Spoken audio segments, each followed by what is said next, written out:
Welcome to Digest Discussions, where every episode brings the pages of knowledge to life. Dive deep with us into the heart of academic excellence, where the latest blog posts from Doctoral Digest aren't just read, they're explored, questioned and expanded. In this podcast, we peel back the layers of complex topics, offering doctoral candidates and scholarly enthusiasts a seat at our roundtable of innovation, where we guide new doctoral students and dissertation warriors through the often confusing world of academics. Today's topic really resonates with me on a personal level. Time management during doctoral studies isn't just a skill, it's survival. I remember my first year feeling like I was drowning in commitments, while everyone else seemed to be peacefully floating along. Absolutely. And what I find fascinating about today's Doctoral Digest article is how it frames time management not as some rigid system of productivity hacks, but as a well-choreographed dance. It acknowledges the complexity and fluidity required. Let's dive into these multiple roles doctoral students juggle: researcher, teacher, networker, and still maintaining a personal life. That multiplicity of roles is precisely what makes doctoral studies so challenging. You're not just a student consuming knowledge, you're expected to produce original research, often teach undergraduates, network at conferences, and somehow maintain relationships outside academia. Each role demands different skills and energy levels. Were there particular roles you found most challenging to balance? For me, it was definitely the transition from passive learner to active researcher. As undergrads, we're trained to absorb information, but doctoral work demands creation. I'd spend hours in analysis paralysis, unsure if my research questions were novel enough or my methodology sound. That uncertainty ate up incredible amounts of time. What about you? I struggled most with the teaching component. There's a certain vulnerability in standing before a room of undergraduates when you're still figuring out your own academic identity. Preparation for teaching would expand to fill every available minute if I let it. The article mentions time blocking as a critical strategy. I wish I'd implemented that sooner. Time blocking really is transformative. I started using it in my second year, dedicating specific hours to different tasks. Monday mornings for literature review, Tuesday afternoons for data analysis, Wednesday mornings for writing. Suddenly, the amorphous blob of dissertation work became manageable chunks. But I think what's equally important, and the article touches on this, is scheduling downtime. Absolutely. The myth of continuous productivity is so pervasive in academia. There's this unspoken expectation that true scholars work around the clock, fueled by passion and caffeine. But the research on cognitive function is clear. Our brains need rest to consolidate information and generate insights. I love how the article quotes Tom Johnson. Creating a realistic schedule is more about making time for life than just getting things done. That quote perfectly captures what took me years to learn. When I finally started enforcing boundaries, no work after 8 p.m, one full day off per week, my productivity paradoxically increased. The quality of my thinking improved dramatically. Speaking of boundaries, let's talk about the burnout prevention strategies the article discusses.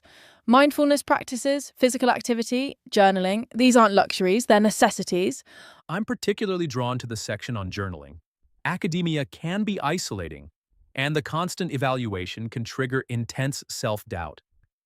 During my dissertation, I kept what I called a progress journal, not just tracking research milestones, but also recording small victories and processing setbacks.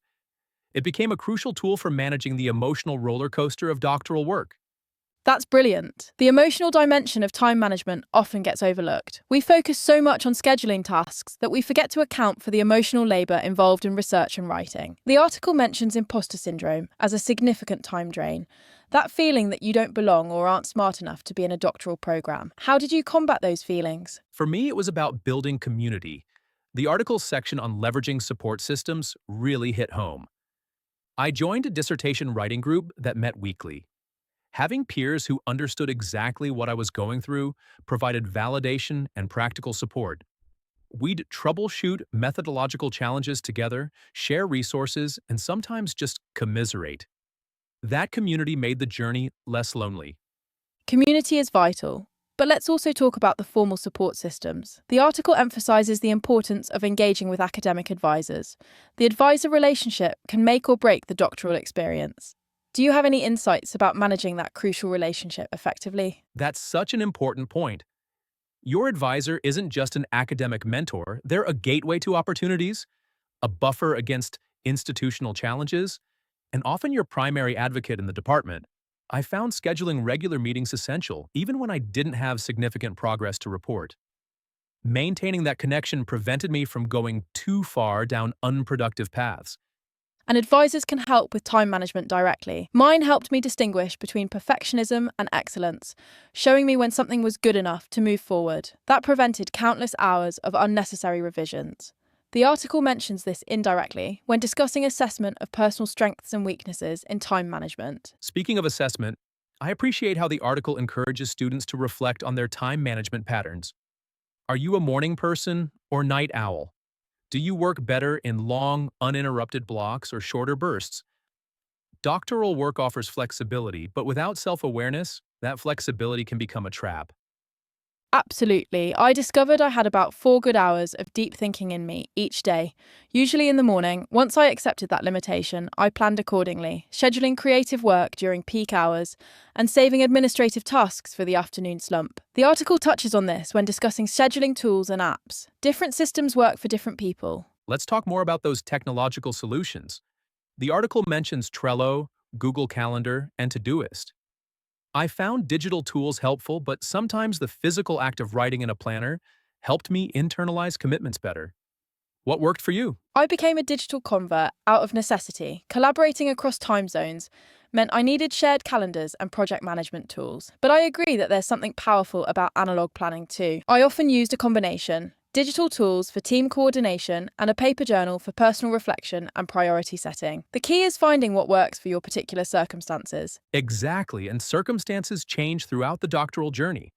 The time management strategies that work during coursework might not serve you during data collection or dissertation writing. The article could perhaps emphasize more strongly the need to reassess and adapt strategies as you progress. That's an excellent point about adaptation. The dissertation phase, in particular, requires a different approach than coursework. Without the structure of classes and deadlines, many students flounder. Creating artificial milestones and accountability systems becomes crucial. Did you use any particular strategies during the dissertation phase? I broke my dissertation into mini projects with deadlines I shared with my advisor and writing group. Converting the amorphous "write a dissertation" into concrete deliverables. Literature review by this date, methodology chapter by that date, made the process less overwhelming.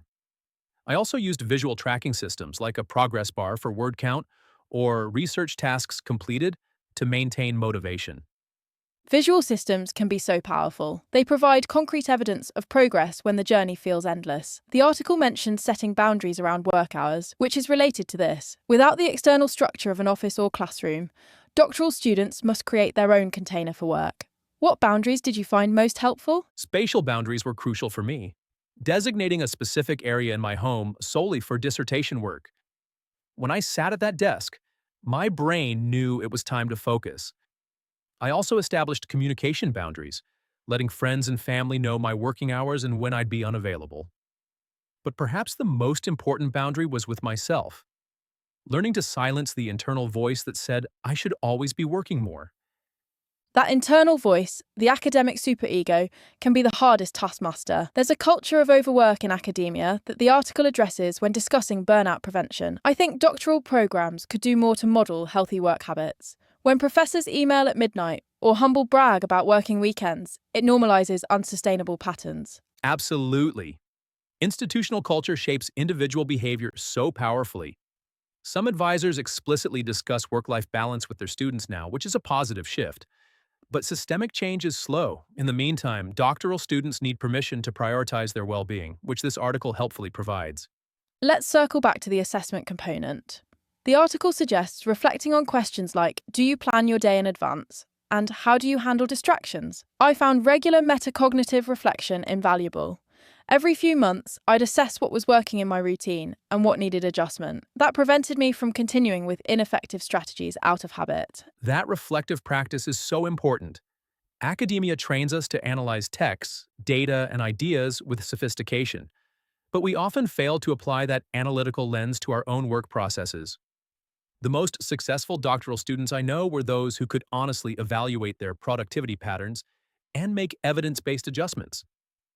The article touches on this when discussing scheduling tools, urging students to experiment with different systems. There's no one-size-fits-all approach to time management, despite what productivity gurus might claim. It's about developing self-awareness and crafting personalized strategies. Exactly.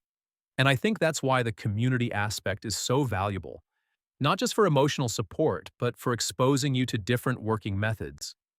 Seeing how peers approach similar challenges can spark insights about your own process. Have you continued to use any of the time management strategies from your doctoral years in your current work?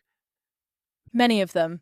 Time blocking remains central to my approach. Though the blocks look different now, I've maintained boundaries around work hours, even as technology increasingly blurs the line between professional and personal time. And I still use mindfulness practices to manage stress and enhance focus. These aren't just academic skills, they're life skills. I've had a similar experience. The time management capabilities I developed during my dissertation have served me well beyond academia. Learning to break complex projects into manageable components, balancing multiple responsibilities, and preventing burnout through intentional self-care. These are transferable skills, valuable in any knowledge-intensive career. That transferability is something doctoral students should remember when they're in the thick of it. The dissertation isn't just a credential, it's a process that builds profound metacognitive skills. Time management might seem like a mundane topic compared to your research specialty, but mastering it will serve you throughout your career. Absolutely. And I think that's why resources like this Doctoral Digest article are so valuable. They normalize the struggles that many students face silently, provide practical strategies, and frame these challenges as developmental opportunities rather than personal failings. As we wrap up, are there any final thoughts on time management for doctoral students that you'd like to share? I think the most important message is that effective time management isn't about squeezing more work hours into each day. It's about aligning your energy with your priorities, protecting your cognitive resources, and creating sustainable patterns that prevent burnout. It's a marathon, not a sprint, and pacing yourself is essential. Beautifully put. I'd add that flexibility is key. Your strategies will evolve as you progress through your program and as life circumstances change. What matters is developing that reflective capacity to continually assess what's working and what isn't, then adapt accordingly. The tools and techniques are important, but the metacognitive skill of managing your own process is the true superpower. That reflective capacity is indeed the foundation. Thank you for this rich discussion. I hope it provides both practical strategies and permission for self-compassion to doctoral students navigating these challenges. Thanks for joining us for this digest discussion. We're the Academic Renegade crew, reminding you that you are not alone in your doctoral journey. Join us for every episode as we break down the Doctoral Digest's most compelling content, bringing expert commentary, critical analysis, and a touch of scholarly camaraderie right to your ears. This isn't just another academic podcast. It's a community, an idea incubator, and your weekly dose of scholarly innovation all rolled into one. Tune into digest discussions and transform the way you engage with academic literature. Let's start the conversation today.